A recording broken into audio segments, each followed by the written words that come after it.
साथियों नमस्कार। आप सभी का हमारे यूट्यूब चैनल मधुशाला तथागत संपूर्ण हिंदी साहित्य शिक्षण केंद्र में स्वागत एवं अभिनंदन है। आप सभी विद्या प्रेमी जो हिंदी विषय से शिक्षक बनने का सपना देख रहे हैं, उनके लिए हमारी टीम ने जो पाठ्यक्रम तैयार किया है, उसके परिप्रेक्ष्य में हमने सबसे पहले 1 घंटा 22 मिनट की वीडियो जो हमारा पाठ्यक्रम होगा, हमारी स्ट्रेटजी होगी, हमारी जो रणनीति होगी अ, कॉम्पिटिशन क्वालीफाई करने के लिए वो कैसे-कैसे मैं क्या-क्या पढ़ाऊँगा आपको, क्या-क्या ज़रूरत है, जो विभिन्न आयोगों द्वारा बनाए गए सिलेबस के अनुसार ही हमने तैयार किया है। और अब तक जितने प्रश्न पूछे गए हैं, चाहे उत्तर प्रदेश टीजीटी हो, पीजीटी हो, नेट जेआरएफ हो, भारत सरकार की से संबंधित जो भी परीक्षाएँ रही हों, शिक्षक बनने के लिए, चाहे केवीएस, एनवीएस, आर्मी इत्यादि, झारखंड, बिहार, राजस्थान, मध्य प्रदेश, राजस्थान उत उत वगैरह-वगैरह। इन सब के अनुसार हमने मिलकर तैयार किया है। तो इसकी वीडियो हमने जो पाठ्यक्रम होगा वो हम डाल दिए हैं। उसके बाद हमने ब इसलिए डाल दिया स उसके बाद दूसरी वीडियो जो हमने डाला है, उस वीडियो में हमने हिंदी साहित्य में हिंदी भाषा की या उत्पत्ति के संबंध में जितने भी दिन, तारीख, जो दिनांक आते हैं, जिसमें जिस तरह से शक संवत, विक्रम संवत, हिजरी संवत, ईसवी सन, इनके बीच जो अंतर होंगे, उनको अंतर को समझने के लिए हमने वीडियो डाल दिया, उसको ज़रूर देख लीजिएगा। तो आइए शुरू करते हैं। सबसे पहला जो हमने पाठ्यक्रम के अनुसार रखा है, जो पाठ्यक्रम में हमने बताया कि सबसे पहले मैं क्या पढ़ाऊँगा, वो शुरू करते हैं। इससे पहले मैं आप सभी से हाथ जोड़कर विनती करता हूँ कि एक बार आप लोग हमारे चैनल को सब्सक्राइब, लाइक, शेयर ज़रूर कर दीजिएगा। तो आइए शुरू करते हैं कि हम जो पाठ्यक्रम के अनुसार जिसका हमारा पहला विषय होगा, हिंदी भाषा की उत्पत्ति एवं विकास। क्योंकि हिंदी पढ़ने जा रहे हैं, तो हिंदी की उत्पत्ति कैसी हुई और उसका विकास कैसे होगा, उसके बारे में जानना आवश्यक है। आज जो हम खड़ी हिंदी बोल रहे हैं, क्या इसका स्वरूप ऐसा ही रहा है? तो अगर इसका जवाब में सुनेंगे, तो इसका जवाब है कि नहीं, इसका स्वरूप ऐसा नहीं था। विभिन्न कालों में इसका स्वरूप बदलता रहा है। प्राचीन काल में कुछ और था, मध्य काल में कुछ और, आधुनिक काल में कुछ और। तो इसका स्वरूप कैसा था प्राचीन काल में, इसकी जड़ें कहाँ हैं, इसकी उत्पत्ति कैसे हुई, इसकी आदि जननी कौन है, इसके बारे में आइए जानते हैं। तो हिंदी भाषा की उत्पत्ति एवं विकास हमारा पहला पाठ्यक्रम होगा। पाठ्यक्रम का पहला विषय होगा हिंदी भाषा की उत्पत्ति एवं विकास। दोस्तों, हिंदी भाषा की उत्पत्ति से संबंध में हम जानने के लिए इसके प्राचीन काल में जाएंगे। सबसे पहला तो यही प्रश्न बनता है कि हिंदी की आदि जननी कौन है। हिंदी की आदि जननी है संस्कृत। जैसा कि संस्कृत यानी अति प्राचीन कालीन भाषा रही है। तो आइए पहले हम जानते हैं कि हिंदी भाषा की उत्पत्ति संबंध में जो भाषा वैज्ञानिकों ने वर्गीकरण किया है, उस वर्गीकरण को पहले जान लें कि कैसे किस कालों में बांटा गया। कालों के बारे में जरूर पूछता है, इसलिए आइए तो भाषा का वर्गीकरण भाषा वैज्ञानिकों के अनुसार हमने जो तैयार किया है, किताबें जो हमने स्रोत के रूप में लिया है, उसमें भोलानाथ तिवारी जी हैं, सरस्वती पांडे जी हैं, पंडित रामकिशोर शर्मा जी हैं, बच्चन सिंह जी हैं और रामचंद्र शुक्ल का भी हमने सहयोग लिया है। डॉक्टर नागेंद्र जी हैं, हजारी प्रसाद द्विवेदी हैं।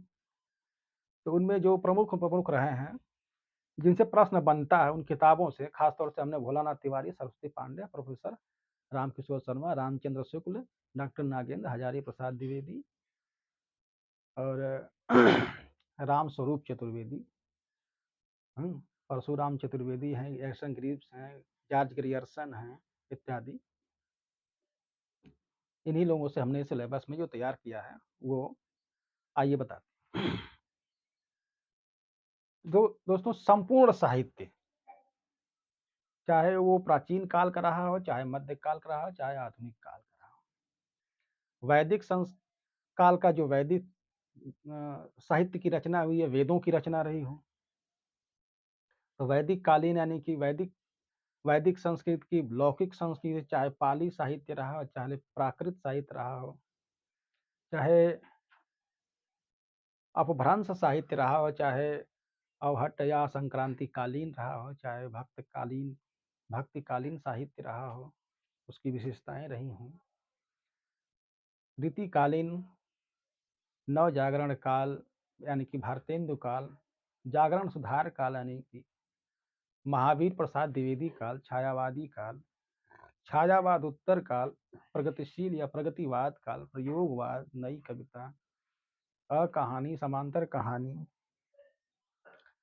जनवादी कहानी इत्यादि तक जितने भी संपूर्ण साहित्य रहे हिंदी के, हिंदी से संबंधित प्राचीन से लेकर आधुनिक तक संपूर्ण भाषा से संबंधित, भाषा के संबंध में, तो हिंदी भाषा की उत्पत्ति एवं विकास में जो भाषा वैज्ञानिकों ने वर्गीकरण किया है, संपूर्ण साहित्य को इन्होंने 3 भागों में बांटा है, केवल 3 भागों में बांटा है। प्रथम, प्राचीन भारतीय आर्य भाषा। पहला को इन्होंने जो वर्गीकरण किया है, पहली भाषा जो इन्होंने किया है उसको प्राचीन भारतीय आर्य भाषा। हिंदी भाषा की उत्पत्ति के संबंध में प्रथम वर्गीकरण में सबसे पहले उन्होंने प्राचीन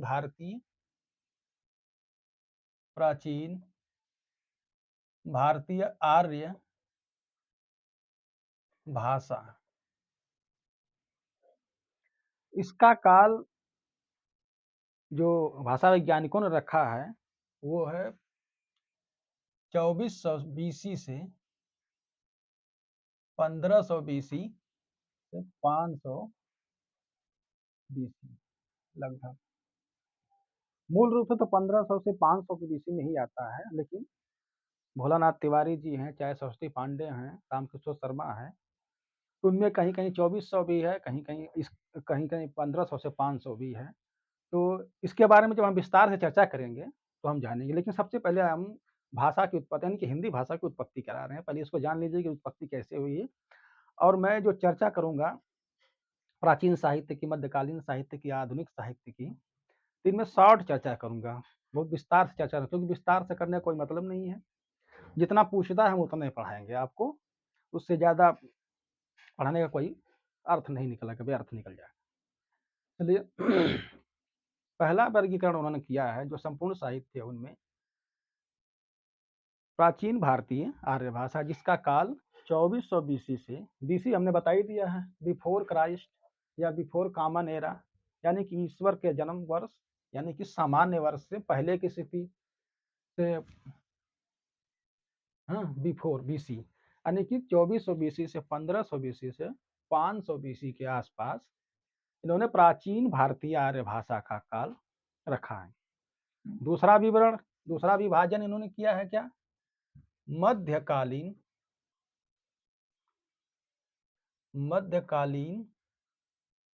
भारतीय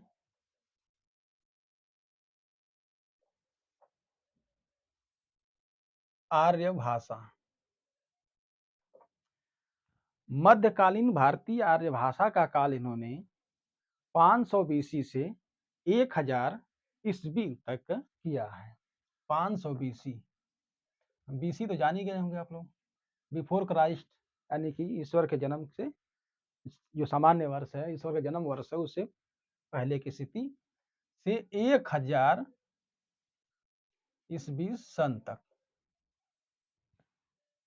मध्यकालीन भारतीय आर्य भाषा का जो वर्गीकरण भाषा वैज्ञानिकों ने किया है, हमने बता दिया कि स्रोत हमने लिया भोलानाथ तिवारी जी हैं, सरस्वती पांडे, प्रोफेसर रामकिशोर शर्मा, रामचंद्र शुक्ल, ग्रियर्सन और हजारी प्रसाद द्विवेदी इत्यादि लोगों का हमने सहारा लिया है। तो जो जो मिला है हमें, हमने वही बताया, क्योंकि इन्हीं की किताबें हैं जो मानक किताबें हैं, जो आपको प्रश्न पूछे जाएंगे, अगर कोई मिस्टेक होता है तो आप कोर्ट में इसके खिलाफ जा सकते हैं, इन किताबों को मानक रूप में ले सकते हैं। तो मेरा कुछ नहीं, मैंने इन स्वयं इन लोगों से जो पढ़ा है आपको मैं अपना अनुभव दे रहा हूँ, और प्रश्न भी इसी तरह से बनते हैं। ध्यान रखिएगा, मध्यकालीन भारतीय आर्य भाषा, यानी कि हिंदी भाषा की उत्पत्ति के संबंध में जो साहित्य का संपूर्ण साहित्य है उसका जो वर्गीकरण कर रहे हैं उसमें 3 भागों में दूसरा भाग है ये मध्यकालीन भारतीय आर्य भाषा। तो मध्यकालीन भारतीय आर्य भाषा का काल इन्होंने 500 बीसी से 1000 ईस्वी सन, या इसको एडी भी लिखा रहेगा। एडी तो हमने बता ही दिया होगा आपको, अन्ना डोमिनो, यानी कि ईश्वर के जन्म के वर्ष के बाद की स्थिति। बीसी था, उसके पहले की चल रही थी, अब उसके बाद की स्थिति एडी है। एडी में अन्ना डोमिनो भी लिख सकते हैं या ईस्वी भी लिख सकते हैं। ये दोनों चलता है। जो कॉमन एरा होता हमने बताया होगा, कॉमन एरा मतलब कॉमन यानी कि बीच की स्थिति, मध्य मध्य की स्थिति, यानी कि ईश्वर के जन्म का वर्ष, जिसे सामान्य वर्ष कहा जाएगा। इसकी वीडियो पर जो हमने पहले डाला बना कर रखे कैलेंडर में, पंचांग में, वो आप वहाँ देख लीजिएगा, कहीं मिस्टेक ना हो। कहीं हो सकता है कॉमन एरा भी लिखे, सीई लिखे, बी सी ई भी लिख सकता है, तो इसको आप तैयार रहिएगा, वहाँ से आप वीडियो में अब देख लीजिएगा।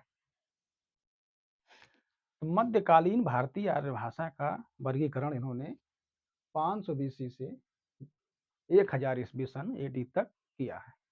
अब तीसरा आता है आधुनिक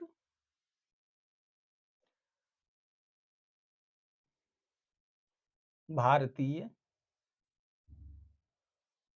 आर्य भाषा। आधुनिक भारतीय आर्य भाषा का काल 1000 ईस्वी सन से अब तक का काल भाषा वैज्ञानिकों ने किया है।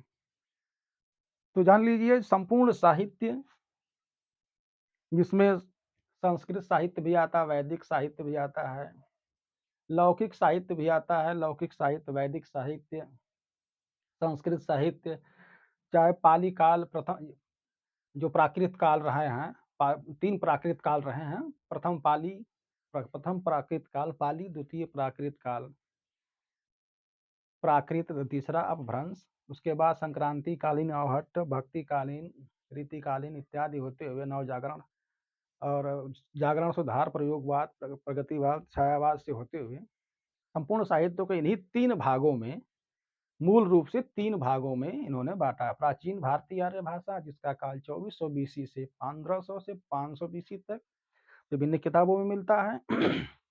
मध्यकालीन भारतीय आर्य भाषा, जिसका काल 500 बीसी से 1000 एडी यानी 1000 ईस्वी तक, और आधुनिक भारतीय आर्य भाषा, जिसका काल इन्होंने 1000 ईस्वी से अब तक का काल इन्होंने भाषा वैज्ञानिकों ने रखा है। तो ये हो गया जो भाषा की उत्पत्ति से संबंधित जो वर्गीकरण है, मूल वर्गीकरण 3 भागों में किया गया है।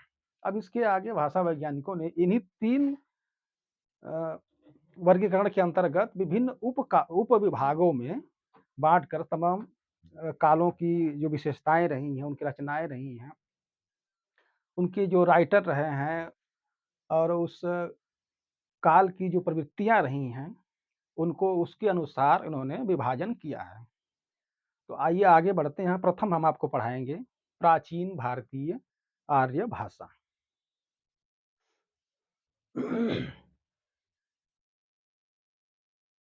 प्राचीन भारतीय आर्य भाषा के संबंध में सबसे पहले हम ये बता दें आपको कि प्राचीन भारतीय आर्य भाषा में हम प्राचीन साहित्य की तरफ चलेंगे।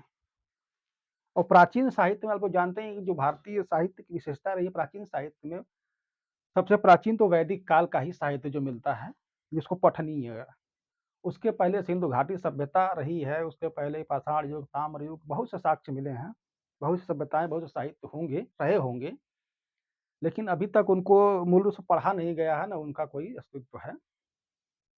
तो हमें हिंदी की भाषा के उत्पत्ति से संबंध में हमें पढ़ना है।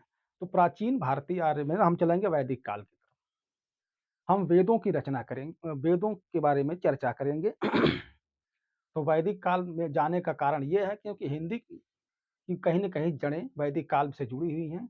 अगर नहीं पढ़ाएँगे तो बीच में कहीं न कहीं मिस्टेक हो जाए, क्योंकि प्रश्न उस तरह से बनते हैं। तो हिंदी की आदि जननी हमने शुरू-शुरू में बता दिया है आपको, संस्कृत है। तो प्राचीन भारतीय आर्य भाषा व साहित्य, उसके साहित्य के बारे में भी कहीं-कहीं हम थोड़ा बहुत चर्चा करेंगे, कहीं न कहीं उसकी ज़रूरत पड़ेगी। तो ये जान लीजिए कि प्राचीन भारतीय आर्य भाषा के परिप्रेक्ष्य में जो भाषा सबसे प्राचीन भाषा रही, सबसे प्राचीन भाषा रही है, वह संस्कृत रही है। तो उस समय जो संस्कृत थी, वो आम व्यक्ति, चाहे वो राजा हो, चाहे रंक हो, चाहे भिखारी हो, चाहे मज़दूर हो, चाहे गृहिणी हो, सभी व्यक्ति उस समय सामान्य बोलचाल के रूप में संस्कृत को ही बोलते थे, समझते थे। अपने कम्युनिकेशन को आदान-प्रदान किया करते थे, जो कहना हो सामने वालों को किया करते थे। तो सब तो जो उस समय जो भाषा चल रही थी, तो जो संस्कृत की बात आती है, मैं संस्कृत की चर्चा कर रहा हूँ, मुझे प्राचीन-वैदिक काल में संस्कृत नहीं थी, बल्कि ये संस्कृत का ही रूप था, लेकिन विकृत रूप था, जो कि परिनिष्ठित या शुद्ध रूप या मानक रूप में संस्कृत नहीं थी।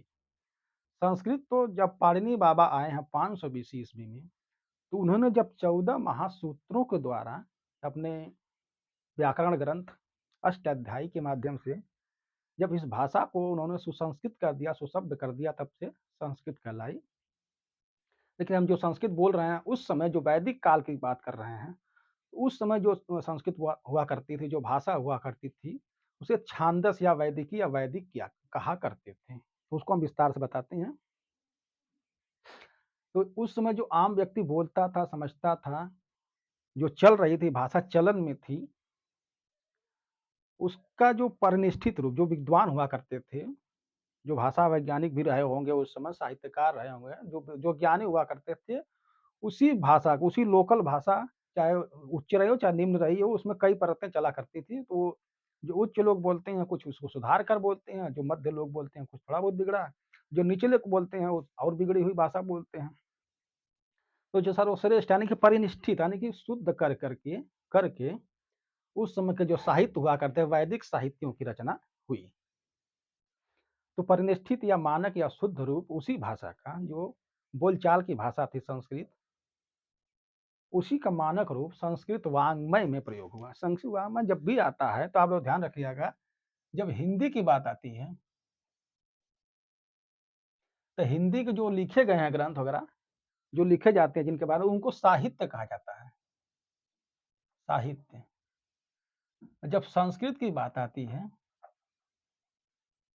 तो जब संस्कृत साहित्य की बात जब करेंगे, तो वहाँ संस्कृत को वाङ्मय के नाम से ही जाना जाता है। इसलिए सबको बता रहा हूँ कि मैं प्राथमिक विद्यार्थियों को भी पढ़ा रहा हूँ, जो अभी नहीं कुछ नहीं जानते हैं, वो सब कुछ जान लें, कहीं उनके मन में कोई किसी प्रकार की शंका ना आ जाए। तो हिंदी में जो प्रयुक्त होंगे लिखे लेख वगैरह, वो साहित्य कहे जाएँगे, संस्कृत में जो होंगे वो वाङ्मय कहे जाएँगे। ध्यान रखिएगा। तो संस्कृत वाङ्मय में जो परिनिष्ठित उस समय जो आम बोलचाल की भाषा थी, वो उसी का मानक रूप या परिनिष्ठित रूप वैदिक साहित्य में लिखा गया, यानी जो संस्कृत साहित्य था उस समय लिखा गया। तो जब प्राचीन भारतीय आर्य भाषा के संबंध में जब देखेंगे, इसमें भी एक दो रूप मिलना शुरू हो जाते हैं। पहला रूप क्या है इसका, जब साहित्य की बात करेंगे, तो कहीं न कहीं अलगाव इसके आधार पर होगा, क्योंकि उसकी जो विशेषता रही है लिखने की, लेखकों की, उसके अनुसार विभाग भाषा वैज्ञानिकों ने किया। इसका 2 रूप उन्होंने किया है। पहला अ, वैदिक वैदिक साहित्य वैदिक साहित्य में वैदिक संस्कृत, जो उसमें संस्कृत का रूप था बोलने का, वैदिक संस्कृत, दूसरा लौकिक संस्कृत। तो प्राचीन भारतीय आर्य भाषा के परिप्रेक्ष्य में जब अब भाषा वैज्ञानिकों ने वितरण किया, तो उस समय देखा कि जो कहा गया है ग्रंथों में हमारे, कि जो वैदिक साहित्य वेद हैं, ये अपौरुषेय हैं। यानी कि इसे इंसानों ने नहीं लिखा है, बल्कि भगवान ने लिखा है। स्वयं भगवान ने अब इसकी रचना की है, इसलिए अपौरुषेय हैं।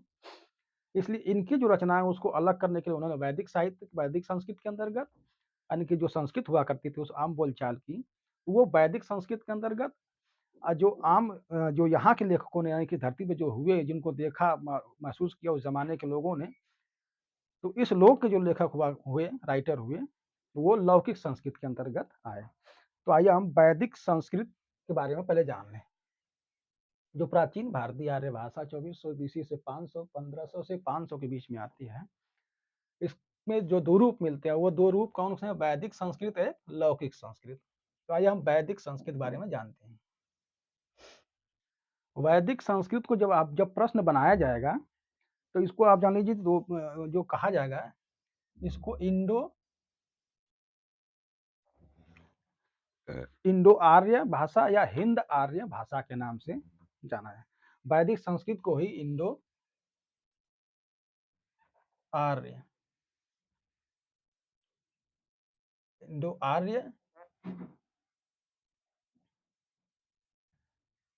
आर्य भाषा, या इसको हम भारतीय हिंद आर्य भाषा, इंडो आर्य या हिंद आर्य भाषा के रूप में जानते हैं। इसको वैदिक संस्कृत को ही इंडो आर्य या हिंद आर्य भाषा के नाम से जानते हैं।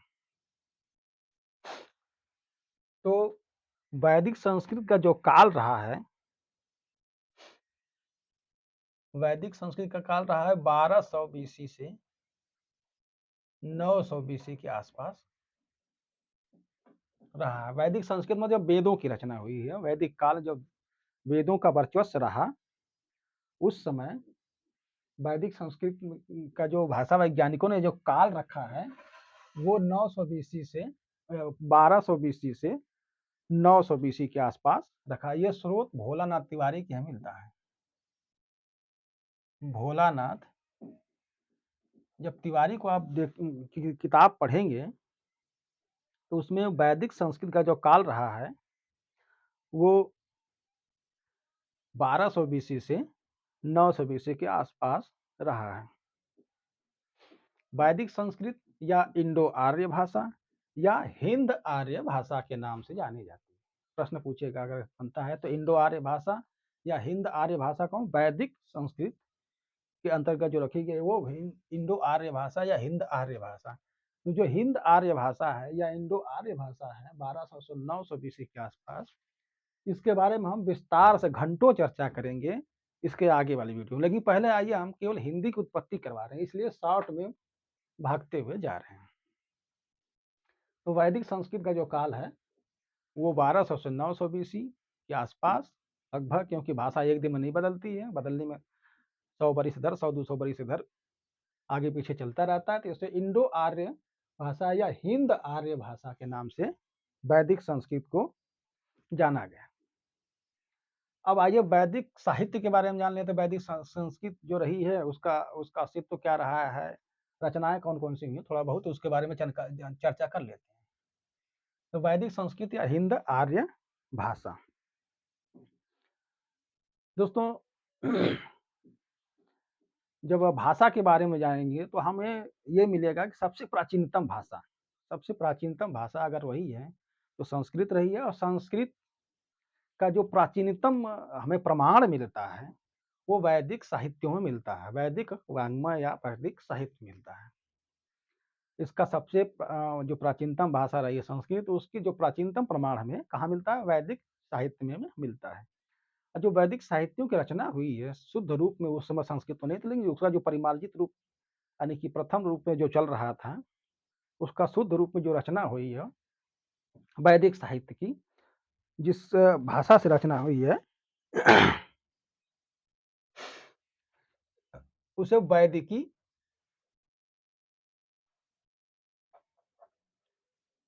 या वैदिक या छांदस के नाम से जानते हैं।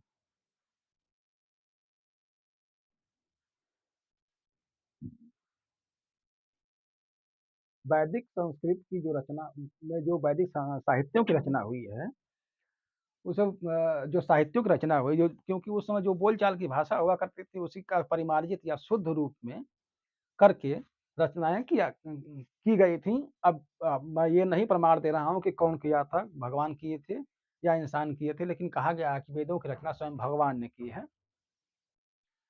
तो हम उस पर कोई विवाद नहीं करेंगे, हम विवाद बस इस पे करेंगे, हिंदी भाषा की उत्पत्ति से संबंधित चलेंगे। तो वैदिक संस्कृत की जो रचना हुई है, तो वैदिक संस्कृत जो है, इसका प्राचीनतम रूप हम वेदों में मिलता है, और जो वेदों में प्रयोग हुआ है उसे वैदिकी, वैदिक या छांदस, वैदिकी, वैदिक या छांदस भाषा क्योंकि उसमें हमने बताया ना कि संस्कृत नहीं थी, संस्कृत 500 बीसी के आसपास पाणिनि बाबा ने किया था। तो सभ्य जो संस्कृत जब कर दिया, तो संस्कृत के नाम से जानी जाने लगी। प्राचीन काल में जो भाषा बोली जाती थी, जो वैदिक वेदों में प्रयोग हुआ था, उस समय जो भाषा चल रही थी, उसे छांदस, छंदमयी भाषा कहा कहा करते थे। तो छांदस या वैदिकी या वैदिक या छांदस के नाम से उस भाषा को जानते थे। तो ध्यान रखिएगा, जो वैदिक संस्कृत या की बात करेंगे, वैदिक साहित्य की बात करेंगे, तो उसमें वैदिकी या वैदिक या छांदस के नाम से जानेंगे। देखिए, अब भाषा के बारे में जान के उस समय उस भाषा को क्या कहते थे, संस्कृत नहीं कहते थे, बल्कि छांदस या वैदिकी या वैदिक के नाम से, भाषा के नाम से जानते थे। तो उस समय जो भाषा चल रही थी, उसे छांदस या छांदस भाषा या वैदिकी भाषा या वैदिक के नाम वैदिक कही जाती थी। अब चलते हैं वेदों की तरफ। हमारे 4 वेद हैं, ऋग्वेद, यजुर्वेद, सामवेद, अथर्ववेद। सबसे प्राचीन जो भाषा का जो प्रमाण रूप मिलता है, वो ऋग्वेद में ही मिलता है। सबसे प्राचीन वेद हमारा ऋग्वेद है। ऋग्वेद सबसे प्राचीन भाषा हमारा है ऋग्वेद।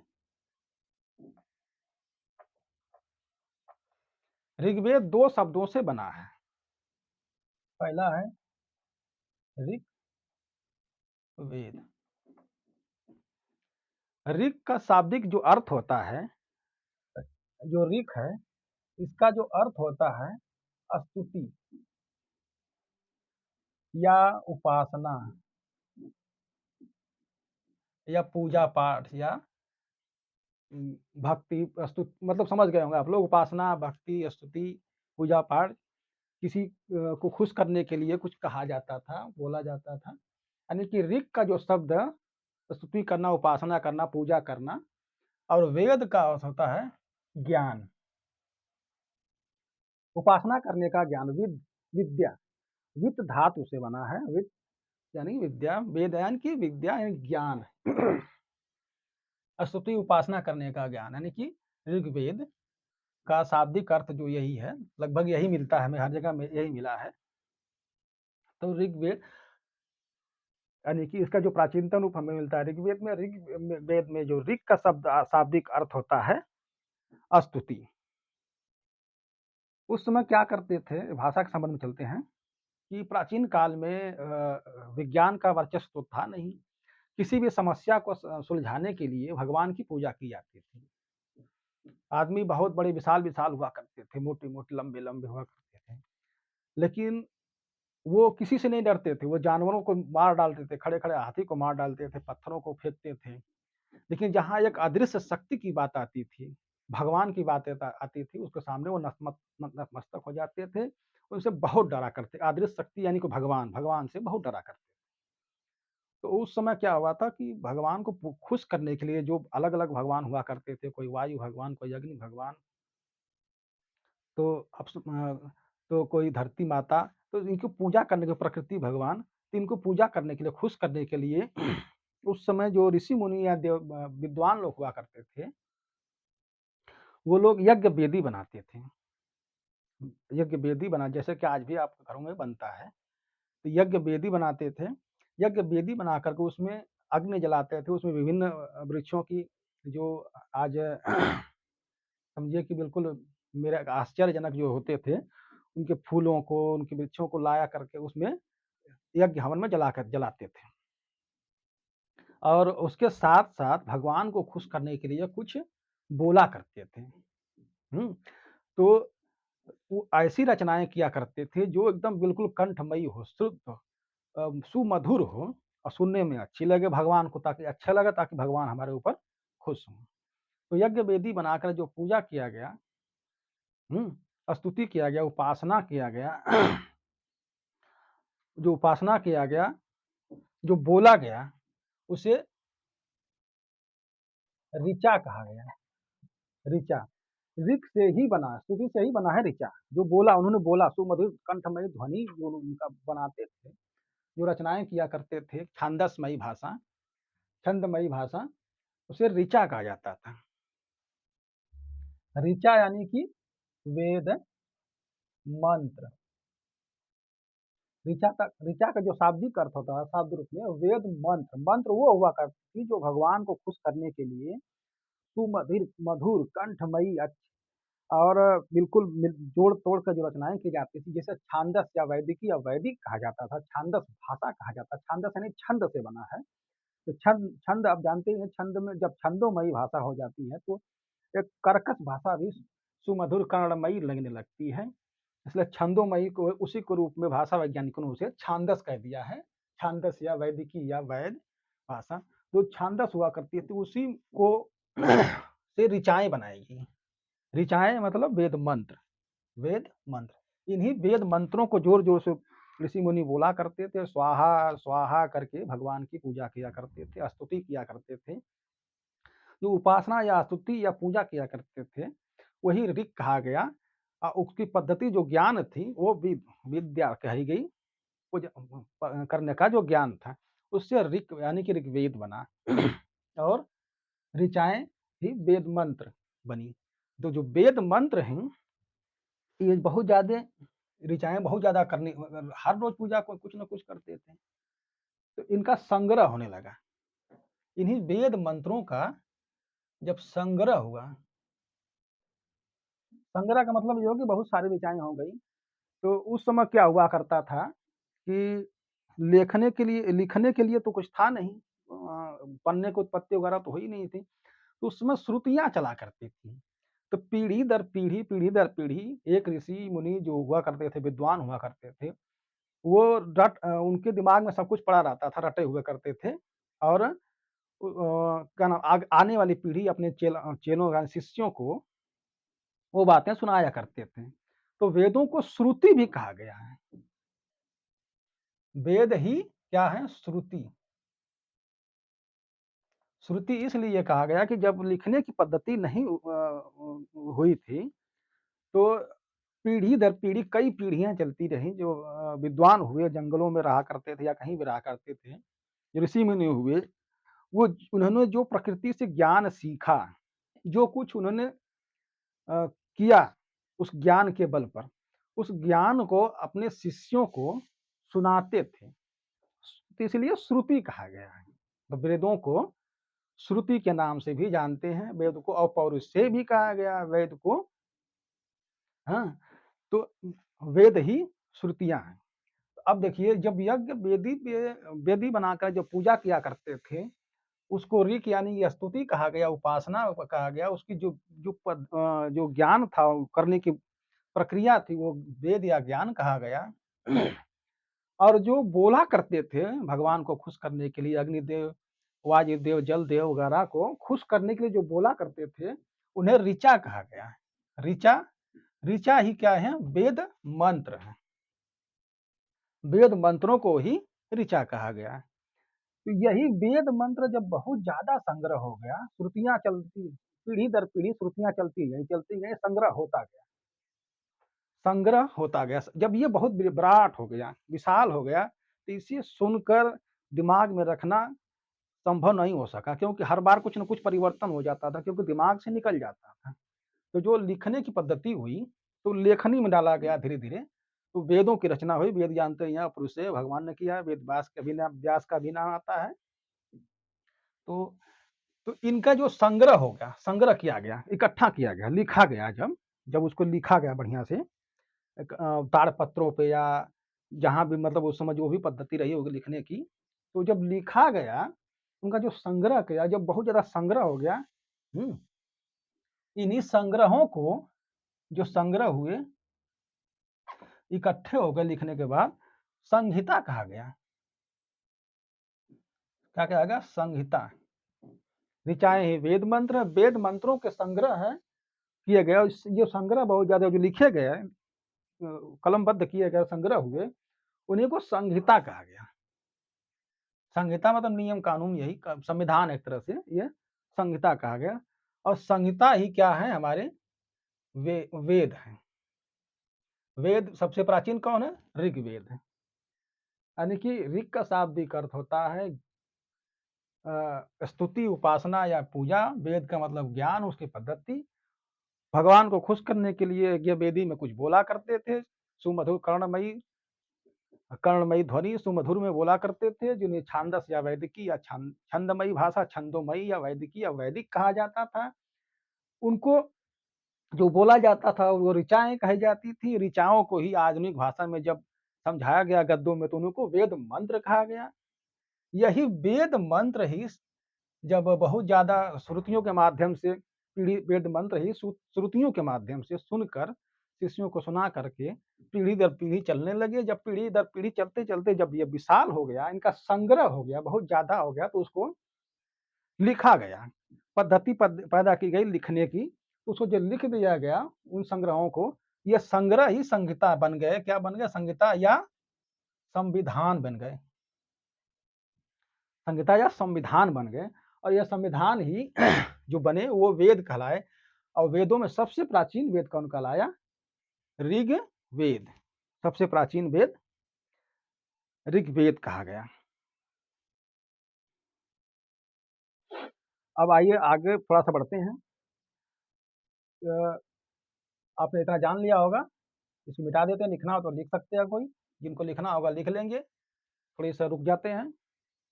ऋग्वेद जिसका शाब्दिक अर्थ होता है स्तुति, उपासना, पूजा वगैरह, जिसमें ऋक है, वेद का अर्थ होता है ज्ञान, पद्धति उसकी।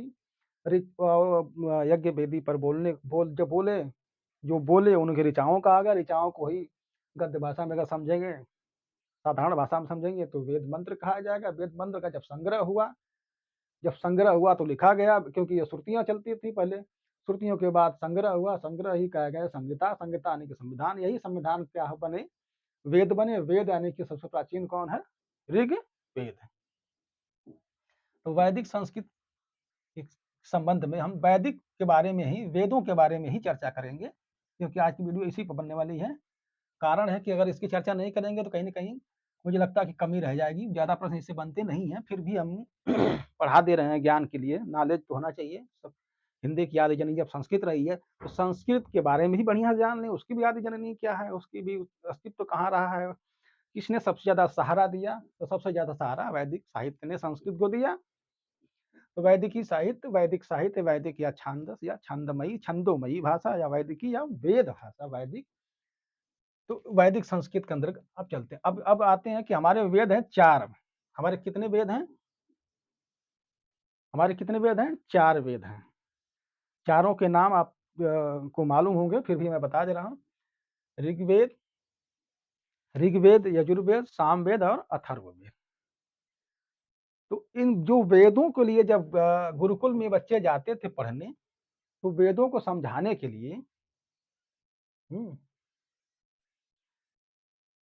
वेद इनको पढ़ने के लिए जब बच्चे जाते थे स्कूलों में, तो उस समय इनको पढ़ाने वेदों को पढ़ाने से पहले कुछ कुछ चीज़ें पढ़ाई जाती थी, कुछ अलग किताबें पढ़ाई जाती हैं, अलग वेद पढ़ाए जाते हैं, वेद के अलावा पढ़ाए जाते थे, जिनसे कि इनको वेद सही से समझ में आ जाए। तो उसके लिए ब्राह्मण ग्रंथ हुआ करते थे। वेदों को समझने के लिए ब्राह्मण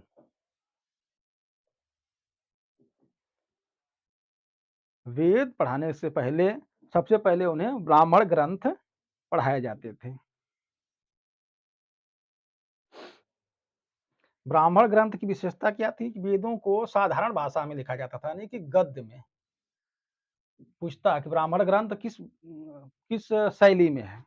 ये गद्य शैली में है। इसकी विधा क्या है? ये गद्य।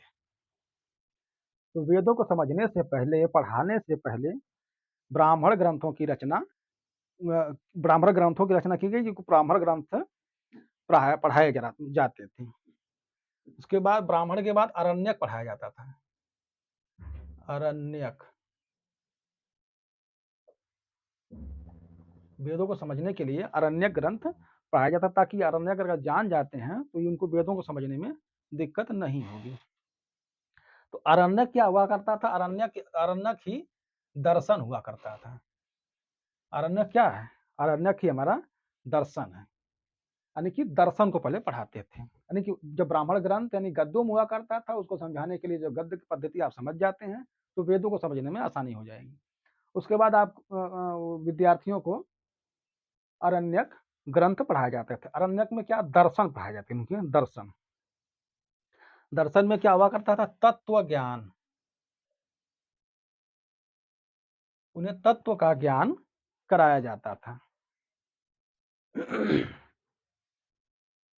इसको इसी में उन्हें प्राण विद्या, यानी कि अरण्य ग्रंथों में ही दर्शन पढ़ाए जाते थे, तत्व ज्ञान पढ़ाया जाता था और प्राण विद्या के बारे में बताया गया है। वेदों को समझने के ब्राह्मण ग्रंथ, अरण्य ग्रंथ। अब आते हैं तीसरा था उपनिषद। उपनिषद का मतलब होता है अरण्यक मतलब जंगल में जो लिखे जाते थे, जंगल में ऋषि मुनि रहकर लिखा करते थे, तो वो दर्शन यानी कि जो फिलॉसफी हुआ करते वो लिखते थे, तत्वों के बारे में खोजते थे जंगलों में रह करके, उसके बारे में लिखे थे। और प्राण विद्या, प्राण क्या है, जीवन मृत्यु के बारे में इनका जो वर्णन किया गया वो अरण्य ग्रंथों में किया गया है। उपनिषद, उपनिषद मतलब गुरु के समक्ष जाकर के बैठना। विद्यार्थी क्या करता था, जाकर गुरु को प्रणाम करके उनके सामने बैठता था हाथ जोड़कर, और गुरु उसे सुनाते थे। वही श्रुतियां के रूप में या कुछ रही होगी और पद्धति भी, तो वो नहीं बहुत नहीं जानता हूं मैं। तो जो उपनिषद हुए हुए उपनिषद में जो चर्चा की गई है वो आत्मा परमात्मा की, आत्मा परमात्मा, उपनिषद में आत्मा और परमात्मा की चर्चा की गई है। ब्राह्मण ग्रंथ जो गद्यों में हुआ करते थे, साधारण भाषा में समझाया जाता था ताकि वेदों को समझ सकें। और अन्य ग्रंथों में दर्शन, तत्व ज्ञान और प्राण विद्या की चर्चा की गई है। और उपनिषद में आत्मा और परमात्मा के बारे में चर्चा किया गया है। उपनिषद है ना, कैमरामैन जी ये आ रहा है। तो उपनिषद, उपनिषद की जो चर्चा की गई है, उपनिषद ही क्या है, वेदांत है, ये जान लीजिए। उपनिषद को ही वेदांत कहा गया। वेदांत मतलब हो गया वेद के अंत में, सबसे अंत में जो वेद लिखा गया, पहले ब्राह्मण ग्रंथ लिखा गया, अरण्यक लिखे, फिर उपनिषद, तो सबसे लास्ट में उपनिषद लिखा गया, इसलिए उपनिषद को ही वेदांत के नाम से जानते हैं। अरण्यक में तत्व ज्ञान, दर्शन की चर्चा की गई है, प्राण विद्या की चर्चा की गई है अरण्यक में। उपनिषद में आत्मा परमात्मा की चर्चा की गई है। उपनिषद को ही वेदांत के नाम से जानते हैं। तो ये तो हो गया ब्राह्मण, अरण्यक और उपनिषद ग्रंथ, जो वेदों को समझने के लिए पहले इन्हें विद्यार्थियों को पढ़ना पड़ता था। इसके अलावा भी और जो बताया जाता था उन्हें, वेद के 6 अंग, 6 अंगों के बारे में विद्यार्थियों को पढ़ाया जाता था। वेदों को पढ़ने से पहले वेदों के 6 अंग के बारे में पढ़ाया जाता था। 6 अंग कौन-कौन थे? शिक्षा, कल्प, निरुक्त। पहला क्या था? शिक्षा, दूसरा अंग कल्प, तीसरा अंग निरुक्त। वेदों के 6 अंगों में ये 3 अंग कौन-कौन से हैं? शिक्षा, कल्प, निरुक्त।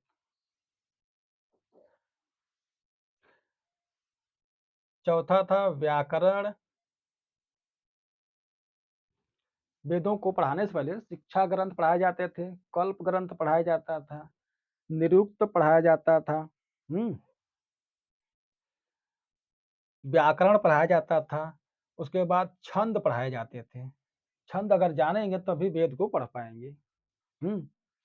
तो छंद को पढ़ाया जाता था, फिर ज्योतिष को पढ़ाया जाता था। तो वेदों को पढ़ाने से पहले ब्राह्मण, अरण्यक, उपनिषद ग्रंथ पढ़ाए जाते थे।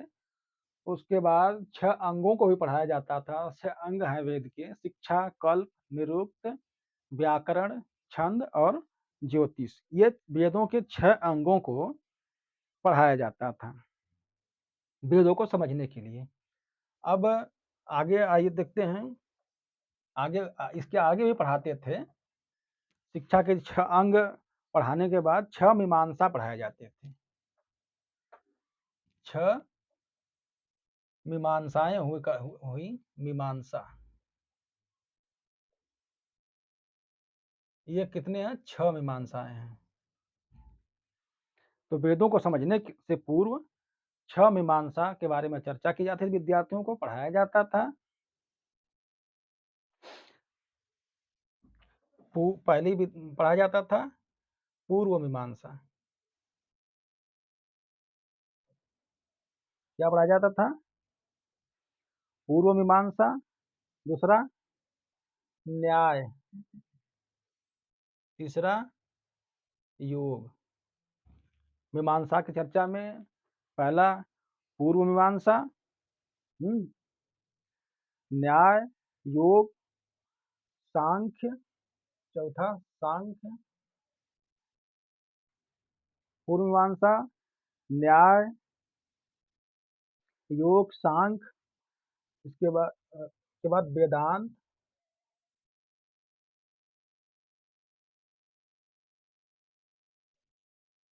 वेदांत। वेदांत के बारे में हमने आपको बताया उपनिषद। तो वेदांत एक वेद के कई वेदांत हुआ करते, अलग-अलग वेदांत विद्वानों ने लिखा है। बहुत ज़्यादा उस पे चर्चा का कोई मतलब है नहीं, लेकिन हमने प्राथमिक जानकारी आपको दे रहे हैं, थोड़ी-थोड़ी जानकारी रहेगी तो बढ़िया रहेगा। और छठवां वैशेषिक। 5 हो गया, छठवां वैशेषिक। तो वेदों को पढ़ाने से पहले ब्राह्मण, आरण्यक, उपनिषद ग्रंथ, वेदों के 6 अंग, हाँ, और 6 मीमांसा पढ़ाई जाती थी। 6 मीमांसाएँ कौन-कौन हुआ करती थी? पूर्व मीमांसा, न्याय, योग, सांख्य, वेदांत और वैशेषिक मीमांसाएँ। तो ये हो गया प्राचीन भारतीय आर्य भाषा के परिप्रेक्ष्य में जो हमने बताया कि इसके 2 रूप हैं। पहला है वैदिक संस्कृत, दूसरा है हमने बताया था लौकिक संस्कृत। तो वैदिक संस्कृत के बारे में हमने चर्चा कर दिया, हाँ? वैदिक संस्कृत के बारे में हमने बताया कि वैदिक संस्कृत को इंडो आर्य लैंग्वेज या इंडो आर्य भाषा या हिंद आर्य भाषा के नाम से जाना जाता है। भोलानाथ तिवारी जी ने 1200 से 900 बीसी के आसपास इसको माना है। अब आइए लौकिक संस्कृत के बारे में चर्चा करें। वैदिक संस्कृत हो गया, अब दूसरा है लौकिक। लौकिक संस्कृत। लौकिक में लोक धन इक। इस लोक में इस लोक में चर्चा की गई है कि जो ग्रंथ हुए हैं, कहा गया है कि वेदों की रचना स्वयं भगवान ने लिखा है। सारे ग्रंथों को भगवान ने लिखा है। जब भगवान ने लिखा है तो वही इस लोक में तो है नहीं, धरती पर तो विचरण करते हुए मिलेंगे नहीं। तो भगवान ने लिखा तो कोई दूसरा लोक होगा जहाँ वह रहते हैं। हम इंसानों की पहुँच से बहुत दूर हैं। हम इंसान भगवान के पास जिंदा नहीं जा सकते, मरने के बाद ही जा सकते हैं। तो वेद अपौरुष से कहा गया है, इसलिए वो वैदिक संस्कृत में चला गया। अब लौकिक संस्कृत, उसमें जो हमने कहा ना, जो भाषा जो सामान्य रूप से बोली जाती थी, समझी जाती थी उस समय, उसके 2 रूप हुआ करते थे। एक वैदिक संस्कृत, एक लौकिक संस्कृत। वैदिक संस्कृत वेदों की रचना व अपौरुष से जो भगवान ने किया। लौकिक संस्कृत इंसानों ने रचा। जो इंसान हुए यहाँ पे, इनके बारे में चर्चा मिलती है कि फलाने फला काल में हुआ करते थे, उन्होंने ये रचनाएं की हैं। तो वो लौकिक संस्कृत के अंतर्गत आता है। लौकिक मतलब लोक धन इक। इसी लोक में जो हुए, जिनको लोगों ने उस समय के लोगों ने देखा, महसूस किया, और कुछ ऐसी रचनाएं हुई जिनको लोगों ने नहीं देखा। भगवान थे, वो भगवान आए, रच के चले गए, किन्होंने उनको देखा नहीं। तो वो वैदिक संस्कृत में और लौकिक संस्कृत में जो इस लोक में हुई। इस लोक में कौन-कौन सी रचनाएँ हैं? रामायण सबसे पुराना मिलता है, महाभारत मिलता है। रामायण और महाभारत क्या है? इनकी जो संस्कृत है, इनकी जो भाषा है, उसमें छांदस भाषा या फिर जो परिमिष्ठित जो बनी पाणिनि बाबा काल में संस्कृत, तो जिस काल में भी लिखा हो गया हो रामायण, लेकिन विवाद का विषय है, इस पे विवाद नहीं करेंगे, हम अपने विषय में केवल अपने विषय में ही रहेंगे, विवाद के विषय में नहीं जाएँगे। तो हम हिंदी भाषा की उत्पत्ति करवा रहे हैं। तो लौकिक संस्कृत यानी इस लोक में जो लिखा गया, इस लोक के जो हुए उन्होंने लिखा, तो सबसे पहला अगर नाम लेते हो तो रामायण का लेते हैं, वाल्मीकि रामायण। रामायण, महाभारत, उसके अलावा अ, रामायण वाल्मीकि जी ने लिखा जिसमें 5 कांड हुए, प्रथम और अंतिम कांड नहीं की चर्चा नहीं की गई है। 7 कांड तो रामचरितमानस यानी तुलसीदास जी की रचना में मिलती है, तो उसके बारे में हम विस्तार से बताएँगे बाद में। जो रामायण, महाभारत हुआ, उस समय सबसे प्राचीन हुए, कालिदास से पहले हुए, भास हुए हैं, शूद्रक हुए हैं, कालिदास हुए हैं, उसके बाद भवभूति हुए हैं, श्रीकंठ हुए हैं, भारवी हुए हैं, त्रिविक्रम भट्ट हुए हैं, अश्वघोष हुए हैं और जितने इस तरह की जो रचनाएँ हुई, उस काल में जितनी रचनाएँ लगभग 500 बीसी के आस-पास जो रचनाएँ हुई हैं, तो उस काल के जो इन लोगों ने किया, तो वो लौकिक संस्कृत के अंतर्गत रखा गया। इस लोक में जो लिखा गया, यानी कि रामायण, महाभारत, भास, शूद्रक, कालिदास, भवभूति, कंठ, श्रीकंठ, भारवी वगैरह, भास, माघ वगैरह ये लोग जो लिखे हैं, ये लौकिक संस्कृत के अंतर्गत आता है। अब देखिए वैदिक संस्कृत और लौकिक संस्कृत। लौकिक संस्कृत में हमने बता ही दिया, तो लौकिक संस्कृत को हम कहते हैं क्लासिकल। लौकिक संस्कृत को क्लासिकल संस्कृत, परंपरागत जिसे कहते हैं क्लासिकल या परंपरागत। तो लौकिक संस्कृत को क्लासिकल संस्कृत या परंपरागत रूप में जाना जाता है। यह लौकिक संस्कृत का काल जो भाषा वैज्ञानिकों ने रखा है 800 से 500 बीसी के आसपास रखा है। लौकिक संस्कृत यानी क्लासिकल संस्कृत जो इस श्लोक में लिखा गया, इस श्लोक के लेखकों द्वारा लिखा गया, राइटरों द्वारा लिखा गया, वो क्लासिकल संस्कृत या लौकिक संस्कृत के अंतर्गत भाषा वैज्ञानिकों ने उसे रखा है। इसका काल 800 बीसी से 500 बीसी तक मिलता है। ये भोलानाथ तिवारी जी की किताबों में हमने देखा है। भोलानाथ तिवारी, ये प्रमाणिक किताब है जिसको आप कोर्ट कचहरी में भी जा सकते हैं लेकर के। तो भोलानाथ तिवारी में भी मिलता है, रामकिशोर शर्मा भी लगभग यही माने हैं और सरसिकनाथ पांडे की भी जो पढ़ेंगे तो वहाँ भी इस तरह के मिलते हैं। तो लगभग यही है 800 बीसी के आसपास लौकिक संस्कृत की चर्चा की जाती है। अब आइए चलते हैं कि लौकिक संस्कृत थी क्या? संस्कृत मतलब हुआ थी क्या? देखिए, प्राचीन काल में अति प्राचीन अगर प्रमाण मिलता है तो वेदों वेदों में मिलता है। संस्कृत का जो प्राचीन प्रमाण मिलता है वो वेदों में मिलता है जिसे जिस भाषा को छांदस या वैदिकी या छंदोमयी भाषा कहा जाता था। उस समय जो भाषा हुआ करती थी आम बोल-चाल की भाषा सभी लोग समझते थे, बोलते थे, कुछ भी करते थे। लेकिन यह भाषा शुद्ध रूप परिमार्जित रूप में नहीं थी, व्याकरण सम्मत नहीं थी। 500 बीसी के आसपास महर्षि पाणिनि जी, पाणिनि बाबा हुए, जिन्होंने अष्टाध्यायी की रचना की। अष्टाध्यायी नामक व्याकरण ग्रंथ की रचना किया इन्होंने। इस व्याकरण ग्रंथ में उन्होंने 14 महासूत्रों की चर्चा किया है और उस 14 महासूत्रों द्वारा उन्होंने जो भाषा परंपरागत चली आ रही थी जिसमें जिसका कोई मानक रूप नहीं था, उसको जब मानक रूप में उन्होंने रूप प्रदान किया, पाणिनि बाबा ने, उस संस्कृत को जो चली आ रही थी लोक भाषा, जन भाषा, आम भाषा, ग्रामीण भाषा को जब उन्होंने लोक सम्मत व्याकरण सम्मत किया, जब सुसभ्य किया, सुसंस्कृत किया, यानी कि जानते हैं ना कोई लड़का हो या लड़की सुसभ्य है, संस्कृत है, तो जिसके अंदर संस्कार आ गया, संस्कार किया मतलब उस भाषा का जो चल रही थी उसका संस्कार किया उन्होंने। तो जो संस्कार किया, जब संस्कारित हो गई भाषा, तो उसे ही संस्कृत के नाम से जाना गया और यही 500 बीसी के आसपास संस्कृत की उत्पत्ति जो मूल रूप से हम सुनते आते हैं, लिखते हुए देख रहे हैं देखते हैं लोगों के द्वारा, वो 500 के बीसी के आसपास पाणिनि बाबा ने इसे संस्कृत नाम दे दिया और यह भाषा जो चली आ रही थी, जो छांदस भाषा हुआ करती थी, वैदिक या लौकिक भाषाएँ छंदोमयी हुआ करती थी, थोड़ी बहुत शुद्ध रूप में हुआ करती थी, वो सुसंस्कृत या सभ्य हो गई, संस्कारित हो गई, तब से यह संस्कृत रूप में जानी जाने लगी।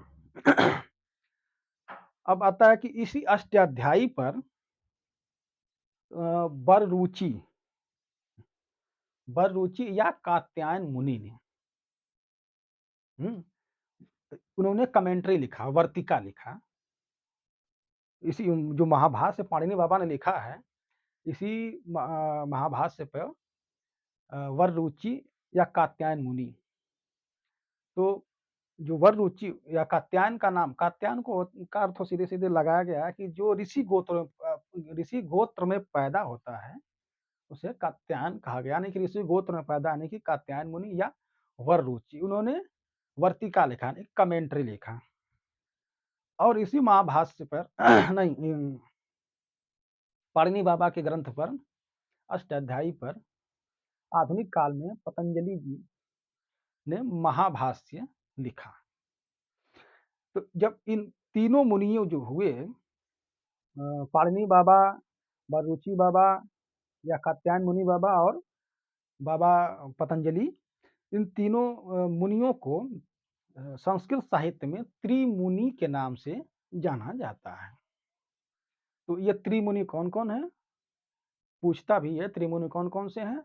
संस्कृत साहित्य में भी पूछ सकता है, टीजीटी-पीएचडी और भी नेट जार में भी कहीं-कहीं पूछता ही रहता है। तो त्रिमुनि कौन-कौन से हैं? पाणिनि बाबा यानी कि महर्षि पाणिनि जी, कात्यायन या वररुचि जी और आधुनिक उसके बाद के काल वाले में यानी कि पतंजलि। इन तीनों को त्रिमुनि के नाम से जाना गया। तो ये हुआ हमारा संस्कृत साहित्य के अंतर्गत जो वैदिक काल में हुआ, लौकिक संस्कृत और ये लौकिक संस्कृत पूरा हुआ, वैदिक संस्कृत और लौकिक संस्कृत हमने बता दिया।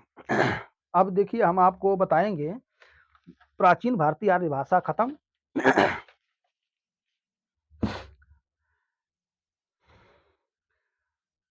हमने अब तक जो बताया वो आपको प्राचीन भारतीय आर्य भाषा के अंतर्गत बताया। ये हमारा प्राचीन भारतीय आर्य भाषा एवं उसका साहित्य, उसकी विशेषताएँ, उसकी चर्चाएँ, उस प्रवृत्तियाँ के उत्पत्ति के बारे में हमने बताया और हम आपको लेकर आ गए हैं 500 बीसी के आसपास लेकर आ गए हैं। 500 बीसी हम आ गए हैं, यानी कि 2400 बीसी से 1500 से 1500 से 500 और बीच में उप-विभाग करते हुए हम आप आ गए हैं 500 बीसी तक। तो हमने बता दिया कि प्राचीन भारतीय आर्य भाषा के 2 रूप रहे हैं। एक रहा वैदिक संस्कृत, जो वेदों की रचना है वो भगवान ने रचा। एक लौकिक संस्कृत जो इंसान ने रचा, जिसमें रामायण, महाभारत, गीता, पुराण इत्यादि जो भी रहे होंगे भासशूद्र, कालिदास, भवभूति, श्रीकंठ वगैरह-वगैरह, इन्होंने अश्वघोष वगैरह ने जो लिखा है, उसकी रचना लौकिक संस्कृत के अंतर्गत और जो भगवान ने लिखा, वेदों को लिखा, वो उसे अपौरुषेय कहा गया, जो कि वैदिक संस्कृत या छंदोमयी भाषा या वैदिकी या वैदिक या छांदस या छंदोमयी या छंद भाषा कहा गया। तो प्राचीन भारतीय आर्य भाषा का को हम एक वैल्यू में बना रहे हैं। दोस्तों हम जो पढ़ा रहे हैं अपने पाठ्यक्रम के में, उसमें सबसे पहले हमने प्राचीन भारतीय आर्य भाषा बता दिया, तो उसको पहला वॉल्यूम बना रहे हैं। उसके बाद हमने बताया ना कि संपूर्ण साहित्य को 3 भागों में बाँटा गया है। पहला प्राचीन भारतीय आर्य भाषा, दूसरा मध्यकालीन भारतीय आर्य भाषा, तीसरा आधुनिक भारतीय आर्य भाषा। हुँ? तो इसमें हमने पहला आपको बता दिया प्राचीन भारतीय आर्य भाषा। इसको हम एक वैल्यूम में रख रहे हैं। हुँ? वैल्यू नंबर 2 में हम आपको बताएँगे मध्यकालीन भारतीय आर्य भाषा। प्राचीन भारतीय आर्य भाषा में हमने 500 बीसी तक ला दिया है पढ़ा करके। अब 500 बीसी से 1000 ईस्वी सन तक, यानी कि एडी तक हम आपको क्या पढ़ाएँगे? मध्यकालीन भारतीय आर्य भाषा, जो कि वैल्यूम नंबर 2 में आएगा। और एक बार मैं और अंत में आप सभी से हाथ जोड़कर निवेदन करता हूँ कि हमारे चैनल को सब्सक्राइब कर लीजिए। हमारी टीम बहुत मेहनत कर रही है और इसी आस में कि एक न दिन हम भी यूट्यूबर बन जाएँगे। हमारे चैनल को आप लोग लाइक, सब्सक्राइब और शेयर कर दीजिए। आपसे हाथ जोड़कर विनती है। मिलते हैं अगले वॉल्यूम में मध्यकालीन भारतीय आर्य भाषा एवं उसका साहित्य 500 बीसी से 1000 ईस्वी सन तक के बीच मिलेंगे। तब तक के लिए नमस्कार, जय हिंद।